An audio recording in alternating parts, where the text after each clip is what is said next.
चलो फ्रेंड, ધોરણ 10 chapter number 10 છે આપણું પ્રકાશનું પરાવર્તન અને વક્રીભવન। ગયા લેક્ચરની અંદર આપણે પ્રકાશનું પરાવર્તન કમ્પ્લીટ કર્યું। હવે આપણે એનો બીજો ટોપિક છે પ્રકાશનું વક્રીભવન। પ્રકાશનું પરાવર્તન કઈ રીતે થતું હોય છે એ તમે સારી રીતે સમજી ગયા છો। હવે આપણે જોઈએ પ્રકાશનું વક્રીભવન। તો કેટલાક ઉદાહરણો પહેલાં તો આપું કે પ્રકાશનું વક્રીભવનની ઘટના કઈ રીતે બનતી હોય છે, એ કઈ રીતે વક્રીભવન પામે છે, એ બધી વસ્તુ આપણે સમજીશું પછી। પણ એ પહેલાં તમે સ્વિમિંગ પૂલમાં ક્યારેક ગયા હોય ત્યારે જ્યારે અંદર પાણી ભરેલું હોય ત્યારે એની સપાટી તમે જોશો તો એ સપાટી તમને કેવી લાગશે? સહેજ ઉપસેલી જોવા મળશે। હવે એ જ રીતે કદાચ સ્વિમિંગ પૂલ ના જોયો હોય તો એક બાઉલ લઈ લો, કોઈ પણ એની અંદર પાણી ભરો અને એની અંદર જો લીંબુ કે કોઈ પણ વસ્તુ નાખવામાં આવે તો તમને લીંબુ છે એ સહેજ ઉપરની સાઈડ દેખાશે। છે ભલે નાનું પણ સહેજ કે દેખાશે, તમને ઉપરની સાઈડ દેખાશે અને થોડુંક મોટું જોવા મળશે। હવે એ જ રીતે ગ્લાસની અંદર તમે પાણી ભરો જ્યારે અને એની અંદર જો પેન્સિલ ડુબાડવામાં આવે તો પેન્સિલ તમે જોશો સહેજ તમને ત્રાસી જોવા મળશે એની અંદર। તો આ બધી વસ્તુ એ શેના ઉપર ડિપેન્ડ છે? જે પ્રકાશ એમાં આપાત થાય છે એનું વક્રીભવન પામે છે, અને વક્રીભવન જે પામે છે એ આ ઘટના છે પ્રકાશનું વક્રીભવન, કે એ સહેજ તમને શું જોવા મળે છે? ત્રાસી જોવા મળે છે। તો હવે આપણે સમજીએ કે પ્રકાશનું વક્રીભવન એટલે શું। અને એ પહેલાં જો કાચની અંદર કેરોસીન, જેમ પાણીની અંદર પાણીનો ગ્લાસ હતો એની અંદર જેમ પેન્સિલ નાખી, એ જ રીતે જો કેરોસીન હોય અને કેરોસીનની અંદર પણ તમે જે રીતે પેન્સિલ નાખો અથવા તો ટર્પેન્ટાઇન લઈ લો, એની અંદર પેન્સિલ નાખો, ત્રણે ત્રણ વસ્તુને જ્યારે તમે કમ્પેર કરશો ત્યારે ત્રણે ત્રણ ઘટના તમને અલગ અલગ જોવા મળશે। એટલે કે જે ત્રાસી પેન્સિલ જે ત્રાસી થવાની ઘટના છે એ ત્રણે ત્રણમાં કેવી જોવા મળશે તમને? અલગ અલગ। એટલે કે વક્રીભવન થાય છે પ્રકાશનું, પણ ત્રણે ત્રણમાં કેવું થશે? જુદા જુદા પદાર્થો માટે આ જે વક્રીભવનની ઘટના છે એ કેવી થવાની? જુદી જુદી થવાની। હવે વક્રીભવન એટલે શું એ જોઈએ આપણે કે પ્રકાશનું વક્રીભવન એટલે શું। તો એક માધ્યમમાંથી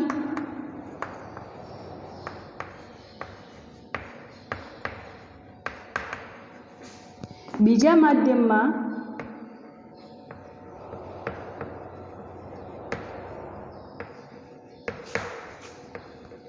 પ્રવેશતા પ્રકાશનું કિરણ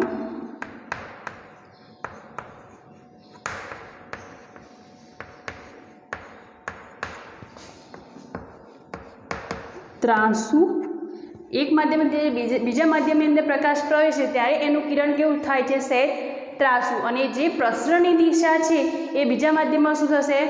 બદલાયેલી જોવા મળશે, એટલે કે તમને બાંકી વળેલી જોવા મળશે। જે પેન્સિલનું ઉદાહરણ આપ્યું તમને પાણીની અંદર, એ જ ઘટના આ થવાની કે જ્યારે એક માધ્યમમાંથી બીજા માધ્યમમાં પ્રવેશતા પ્રકાશનું કિરણ ત્રાંસુ જોવા મળે છે,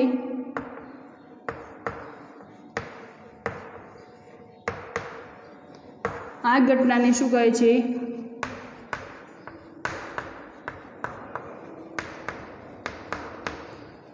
પ્રકાશનું વક્રીભવન કહે છે। તો આથી પ્રકાશના વક્રીભવનની વ્યાખ્યા જે આપણે આપી કે સમજ પૂરતી તમારી, એક માધ્યમમાંથી બીજા માધ્યમમાં પ્રવેશતા પ્રકાશનું કિરણ તમને સહેજ ત્રાંસુ જોવા મળે છે, આ ઘટનાને શું કહે છે? પ્રકાશનું વક્રીભવન। બુકની રીતે તમારે જોવી વ્યાખ્યા, તો એક માધ્યમમાંથી બીજા માધ્યમમાં ત્રાંસી રીતે પ્રવેશતા પ્રકાશના ત્રાંસા કિરણની પ્રસરણની દિશા, આ જ વસ્તુ થવાની। એક માધ્યમમાંથી બીજા માધ્યમમાં ત્રાંસી રીતે પ્રવેશતા પ્રકાશના ત્રાંસા કિરણની પ્રસરણની દિશા એ બીજા માધ્યમમાં શું થશે? તમને અલગ જોવા મળશે, એટલે કે બદલાયેલી જોવા મળે છે। તો એ વ્યાખ્યા પર આપણે લખી દઈએ કે એક માધ્યમમાંથી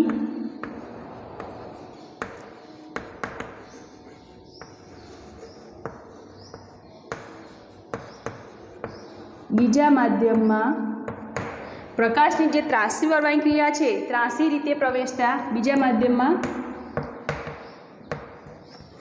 ત્રાંસી રીતે પ્રવેશતા પ્રકાશના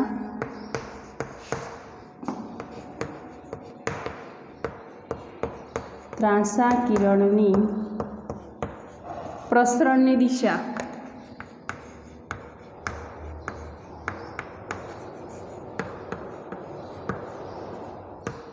એ બીજા માધ્યમમાં શું થશે? બદલાયેલી જોવા મળશે.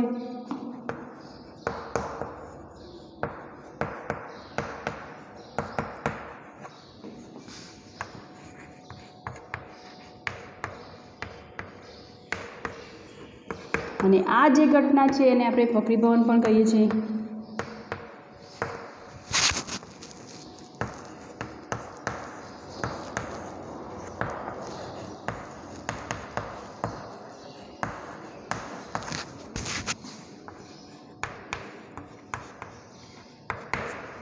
વક્રીભવનની જે આ ઘટના છે દરેક માધ્યમમાં કેવી જોવા મળશે તમને? અલગ અલગ. જેમ કે આ એક માધ્યમમાંથી બીજા માધ્યમમાં ત્રાંસી રીતે પ્રવેશતા પ્રકાશનું કિરણ, એટલે કે જે ગ્લાસમાં પાણી ભર્યું હતું તમે, ત્યાં તમે જ્યારે પેન્સિલ ડૂબાડી એટલે ગ્લાસની જે પાણી ભરેલી સપાટી છે એ પહેલાંનો ભાગ, એ જે શું કહીશું આપણે? પહેલું માધ્યમ. પાણીના નીચેનો જે ભાગ છે એને આપણે શું કહીશું? બીજું માધ્યમ. તો બંને માધ્યમની અંદર જે વસ્તુ તમે જોવા મળી કે સહેજ ત્રાંસી, એટલે કે જ્યારે એની પ્રસરણની દિશા એ બીજા માધ્યમમાં કેવી જોવા મળશે તમને? બદલાયેલી જોવા મળશે. તો આ જ વસ્તુ થઈ જેને આપણે શું કહીએ છીએ? પ્રકાશનું વક્રીભવન. અને બીજી વસ્તુ કે જુદા જુદા પદાર્થોની અંદર પ્રકાશનું વક્રીભવન કેવું હોય છે? જુદું જુદું હોય છે. હવે આ જે પ્રકાશનું વક્રીભવન થયું એ કઈ રીતે થતું હોય છે? જે ત્રાસુ હોવાની ક્રિયા છે એ કઈ રીતે બનતી હોય છે એ વસ્તુ સમજીએ. એના માટે આપણે એક લંબઘન લઈ લઈએ, કાચનો લંબઘન.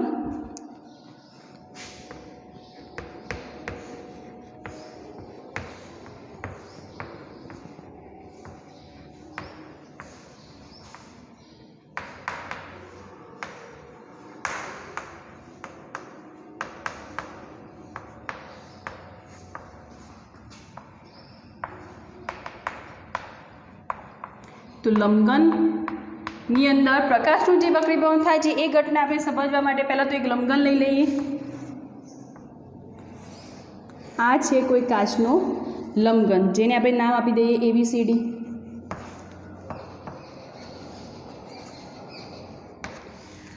આ કોઈ કાચનો લંબઘન લીધો આપણે. હવે જ્યારે પ્રકાશનું કિરણ આપાત થશે, સપોઝ આ છે પ્રકાશનું કિરણ EF, જે આપાત થશે અને પહેલાં જે લંબઘનની સપાટી છે જે ઉપરની AB સપાટી છે ત્યાં ટચ થશે, એટલે ત્યાંથી કે સહેજ એ વાંકું વળશે, એટલે કે અહીંયાથી એ સહેજ શું થશે?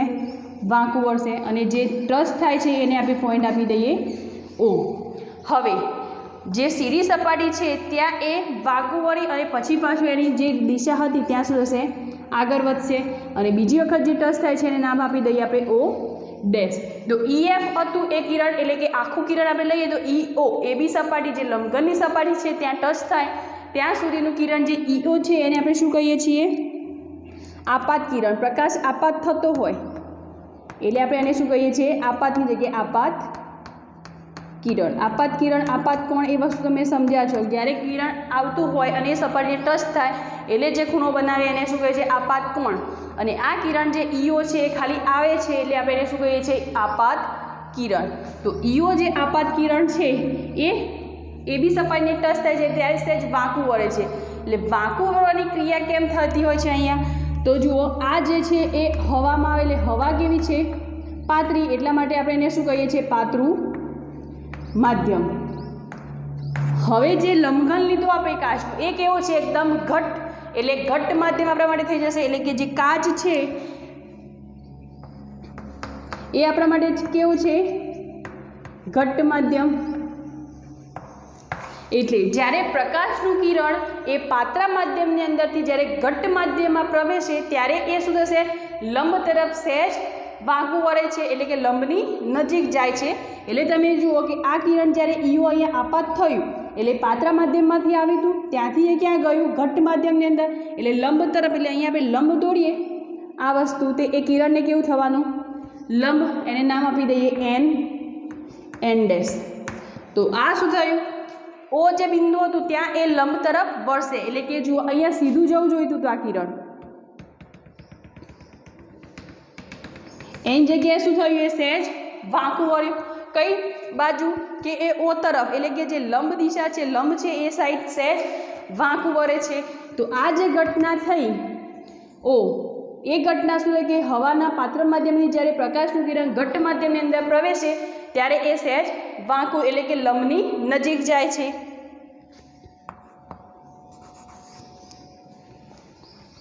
અહીંયા લખું છું. તો પહેલો પોઈન્ટ આપણે શું લખીશું કે જ્યારે પ્રકાશનું કિરણ જે છે આવ્યું ક્યાંથી? હવામાંથી. એટલે હવા કેવી હતી? પાતળી. એટલે કે પાતળા માધ્યમમાંથી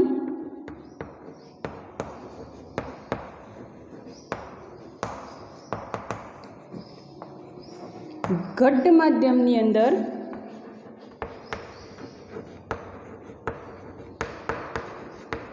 પ્રવેશે ત્યારે લંબથી નજીક આવે છે. એટલે કે લંબ તરફ વાંકું વળે છે.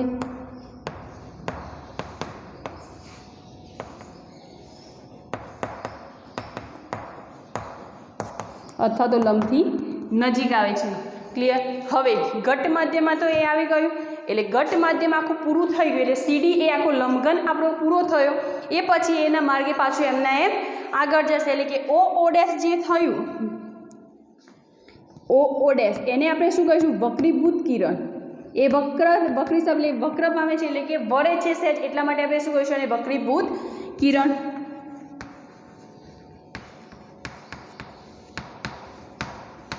ત્યારબાદ આખા લંબઘનની અંદરથી પૂરું થયું અને પછી એની સપાટી પર જે આગળ વધતું હતું ત્યાં જ જાય છે. એટલે આ આપણે એચ આપી દઈએ.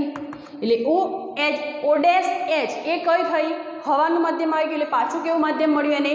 પાતળું માધ્યમ. એટલે પાછું ફરી એ ઘટ્ટ માધ્યમમાંથી જ્યારે પાતળા માધ્યમની અંદર પ્રવેશે ત્યારે એ લંબથી દૂર જશે. કારણ કે અહીંયા જુઓ, આ વસ્તુ અહીંયા આપણે લંબ લઈ લઈએ ઓ ડેશને. તો આ લંબ હતો, લંબથી ક્યાં ગયું? દૂર. અહીંયા શું હતું? લંબથી નજીક આવતું હતું. આ લંબથી શું થયું? દૂર ગયું. એને નામ આપી દઈએ આપણે એમ ડેશ. તો એમ ડેશ જે છે ઓ ડેશ એચ, એને આપણે શું કહીએ છીએ? નિર્ગમન કિરણ. ત્યાંથી એ નિર્ગમન પામ્યું. એટલે કે ત્યાંથી એ દૂર ગયું. એને શું કહીએ છીએ? નિર્ગમન કિરણ. હવે આ ઘટનાની અંદર શું બનશે પાછું? કે જ્યારે પ્રકાશનું કિરણ લંબઘનની અંદર હતું, એટલે કે ઘટ્ટ માધ્યમ હતું, તો ઘટ્ટ માધ્યમમાંથી જ્યારે પતરા માધ્યમની અંદર જાય છે, ઘટ્ટ માધ્યમમાંથી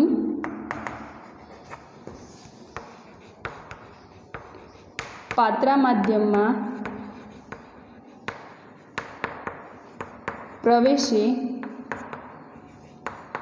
ત્યારે લંબથી ક્યાં જશે? દૂર જાય છે. આખી પ્રોસેસ ખબર પડી? લંબઘન જ્યારે લીધો ત્યારે પ્રકાશ આપાત થયું, EF કિરણ જ્યારે આપાત થયું લંબઘનની અંદર, એટલે આખું કિરણ કયું બન્યું? EO. એ લંબઘનની અંદર આવ્યું એટલે એને માધ્યમ કેવું મળ્યું? ઘટ્ટ માધ્યમ. એટલે જ્યારે પ્રકાશનું કિરણ પાતળા માધ્યમમાંથી ઘટ્ટ માધ્યમમાં પ્રવેશે ત્યારે એ લંબ તરફ નજીક જાય છે. એટલે કે લંબની નજીક જાય છે. જે લંબ અહીંયા આપણે એન ડેશ લીધો એની નજીક જશે. ત્યારબાદ જ્યારે એ કાચના લંબઘનમાંથી બહાર નીકળશે, એટલે બહાર એને કેવું માધ્યમ મળવાનું? પાતળું માધ્યમ. એટલે કે જ્યારે ઘટ્ટ માધ્યમમાંથી પ્રકાશનું કિરણ એ પાતળા માધ્યમની અંદર પ્રવેશે ત્યારે એ લંબથી દૂર જશે. અને આ જે ઘટના બની એ કાચના લંબઘનનું વક્રીભવન જ કહેવાય. એટલે કે પ્રકાશનું વક્રીભવન લંબઘનની અંદર થશે. હવે આ બે વસ્તુ હતી, એની અંદર જ્યારે પ્રકાશનું કિરણ ઘટ્ટ માધ્યમમાંથી પાતળા માધ્યમમાં પ્રવેશે ત્યારે લંબથી દૂર જાય છે. એના માટે એક શોર્ટ વસ્તુ યાદ રાખજો, એટલે ઉપરનું ઓટોમેટિક યાદ રહી જશે. એટલે ઘટ્ટ માધ્યમ, અને ત્યાંથી શું થશે? પાતળા માધ્યમની અંદર પ્રવેશ ત્યારે લંબથી દૂર જાય છે. એટલે કે ગપા દૂર.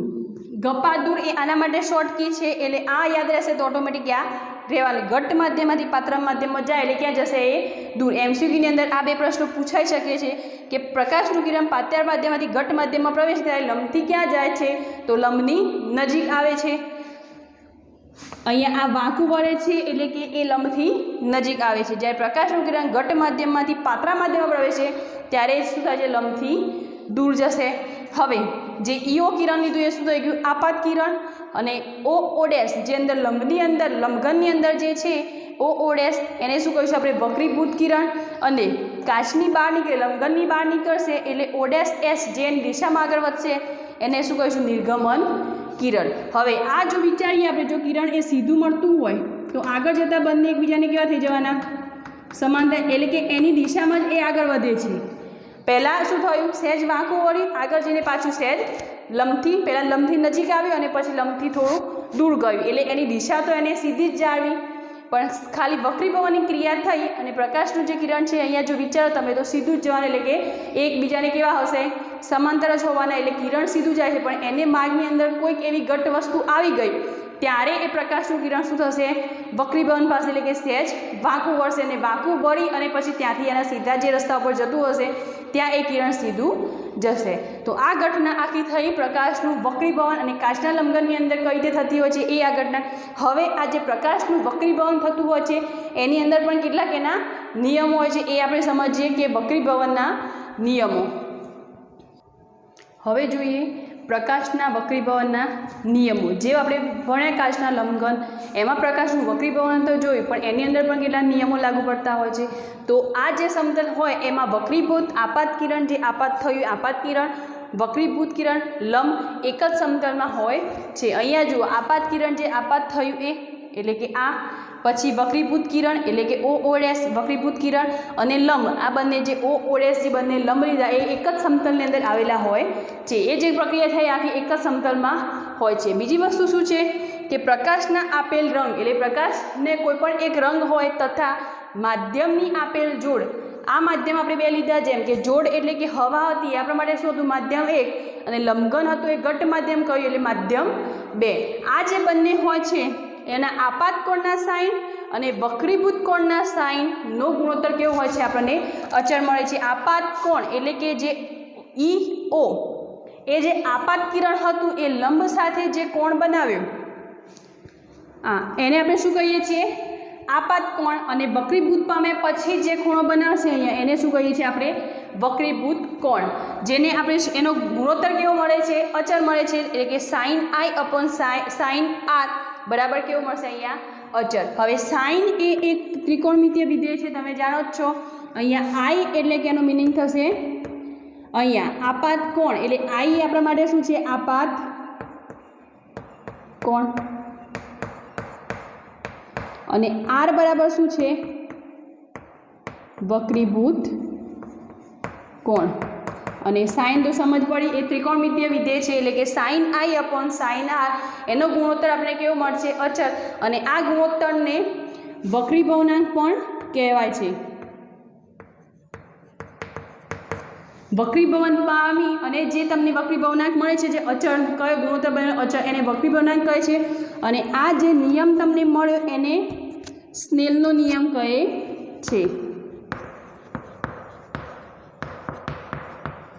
તમને 1 માર્ક્સની અંદર કદાચ પૂછ્યો હોય સ્નેલનો નિયમ, તો તમને ખ્યાલ હોવો જોઈએ sin I/sin R બરાબર અચળ, જ્યાં I બરાબર શું છે? આપાત કોણ, અને R બરાબર શું છે? વક્રીભૂત કોણ. એટલે એને સાઇન છે, એક ત્રિકોણમિતીય વિધેય છે, એટલે sin I/sin R બરાબર શું છે? અચળ. હવે જે વક્રીભવનાંક કયો એ વક્રીભવનાંક વિશે સમજીએ કે વક્રીભવનાંક શું છે. તો જોઈએ વક્રીભવનાંક. વક્રીભવનાંકની અંદર શું થશે? પહેલાં તો આપણે સમજીએ વક્રીભવનની પરિસ્થિતિ કેવી હોય છે કે એક માધ્યમમાંથી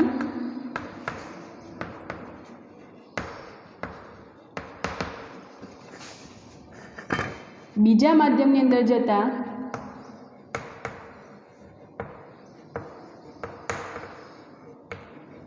પ્રકાશનું કિરણ શું વળશે? વાંકું વળે છે.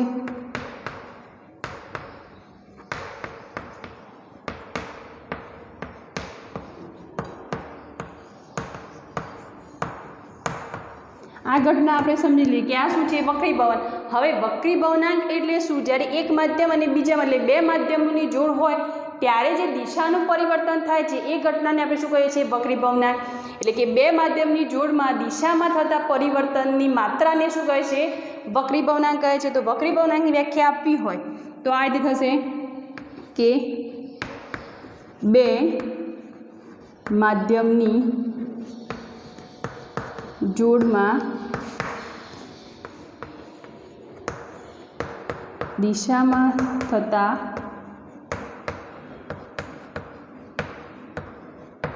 પરિવર્તનની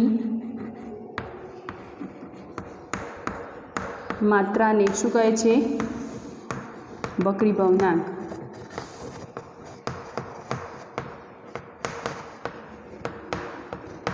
હવે બે માધ્યમની જોડ કઈ, એટલે કે કોઈ માધ્યમ તમને આપેલા હોય બે, અહીંયા લઈ લઈએ આપણે કોઈક ઉદાહરણ દ્વારા સમજીએ. પહેલાં તો કે આ કોઈક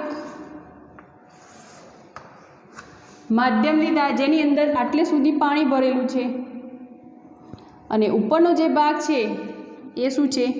ખાલી છે.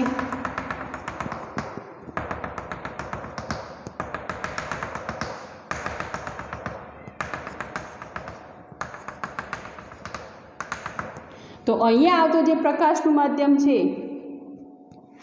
એને આપણે એની ઝડપ v1 આપી દઈએ, v1 ઝડપ, અને એને શું કહ્યું છે આપણે? માધ્યમ 1. અને જે પાણી ભરેલું છે ત્યાં પ્રકાશની ઝડપને v2 કહી દઈએ, v2 ઝડપથી અહીંયા પ્રકાશ આપાત થાય છે અને એને આપણે શું કહીશું? માધ્યમ 2. તો હવે તમને જ્યારે વક્રીભવનાંક માપવાનો કયો હોય, એટલે કે આપણે માધ્યમ 2 ની સાપેક્ષે માધ્યમ 1 નો વક્રીભવનાંક જો પૂછ્યો હોય તો શું કહે છે? પહેલાં તો વક્રીભવનની વ્યાખ્યા આપણે શું કહે છે કે બે માધ્યમની જોડમાં દિશામાં થતું પરિવર્તન. અહીંયા આપાત થયું કિરણ, ત્યાંથી એની દિશા બદલાઈ અને અહીંયાથી પાછી અલગ દિશામાં જશે, એટલે આ જે દિશા બદલાય છે, જે દિશામાં પરિવર્તન જોવા મળે છે એની માત્રાને શું કહે છે? વક્રીભવનાંક. હવે તમને કોઈ માધ્યમની સાપેક્ષે વક્રીભવનાંક શોધવાનું કહ્યું હોય તો એની ફોર્મ્યુલા આ રીતે થશે. તો પહેલો તો એક છે માધ્યમ, આ બે માધ્યમ આપેલા છે એ જ માધ્યમને આપણે ધ્યાનમાં રાખીને જોઈએ. તો માધ્યમ 2 ની સાપેક્ષે માધ્યમ 1 નું વક્રીભવનાંક કયો હોય તો એ કઈ રીતે મળશે? માધ્યમ 2 ની સાપેક્ષે માધ્યમ 1 નો વક્રીભવનાંક. તો માધ્યમ 2 ની સાપેક્ષે જ્યારે માધ્યમ 1 નો વક્રીભવનાંક કયો તો એને એના તો દર્શાવ્યું છે એને n21 વડે. આને શું કહેવાશે? માધ્યમ 2 ની સાપેક્ષે માધ્યમ 1 નો વક્રીભવનાંક. અને એના માટે શું જરૂર પડશે? પ્રકાશની ઝડપ, જે આપણે v1 અને v2 કહી દીધી છે. તો માધ્યમ 1 માં પ્રકાશની ઝડપ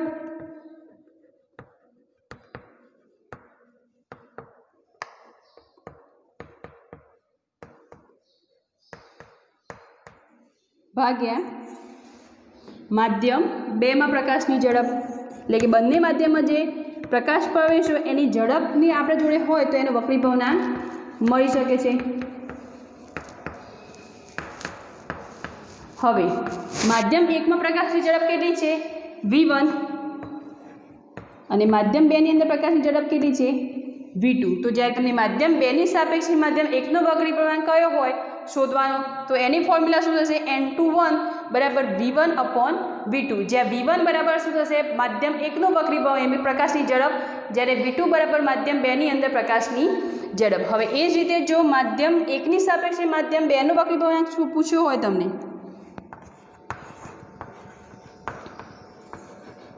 માધ્યમ 1 ની સાપેક્ષે માધ્યમ 2 નો વક્રીભવનાંક, તો તમે કઈ રીતે મળશે? n21 હતો એની જગ્યાએ શું થશે? n12. એટલે શરૂઆત ક્યાંથી કરવાની? પાછળથી. અહીંયા જેમ 1 હતો તો 1 ઉપર આવશે, અહીંયા જે પ્રોસેસ આપી છે એની ઉલટી કરી દેવાની. n21 હતો તો અહીંયા શું થઈ ગયું? 12. અહીંયા 12 છે તો શું થઈ જશે? 21. એટલે કે માધ્યમ 2 માં પ્રકાશની ઝડપ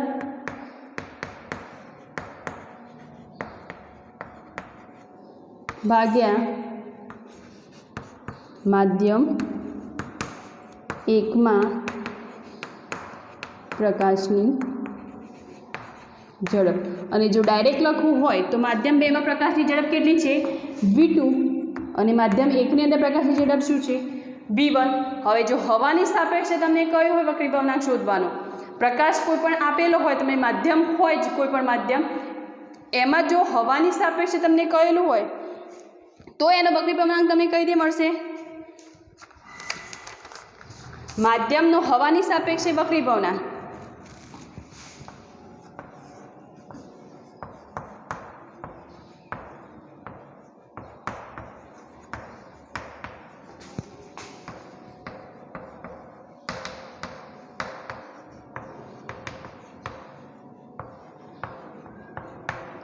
હવાની સાપેક્ષે વક્રી ભવનાંક જ્યારે માપવો હોય ત્યારે આપણે એને શું નામ આપીએ છીએ? NM. બરાબર. હવામાં પ્રકાશની ઝડપ થઈ જશે. પહેલાં તો જે પાછળ હતું અહીંયા શું લેતા હતા આપણે? માધ્યમ 2 ની માધ્યમ 1. તો જે અહીંયા હતું પાછળ એ ક્યાં આવવાનું? ઉપર. અને જે શરૂઆતમાં હતું એ ક્યાં હશે? નીચે. તો આમાં પણ એ થશે હવામાં પ્રકાશની ઝડપ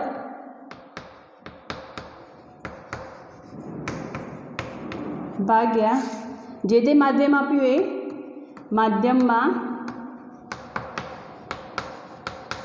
પ્રકાશની ઝડપ.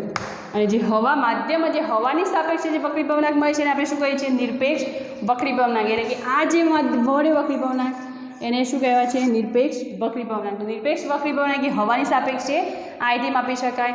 હવે જુદા જુદા માધ્યમની અંદર જેમ હમણાં આપણે શું જોયું હતું કે જુદા જુદા પદાર્થોની અંદર એટલે કોઈ પણ પાણીની અંદર કેરોસીન અથવા ટર્પેન્ટાઇન ત્રણેની અંદર વક્રી ભવનાંક કેવું થતું હતું?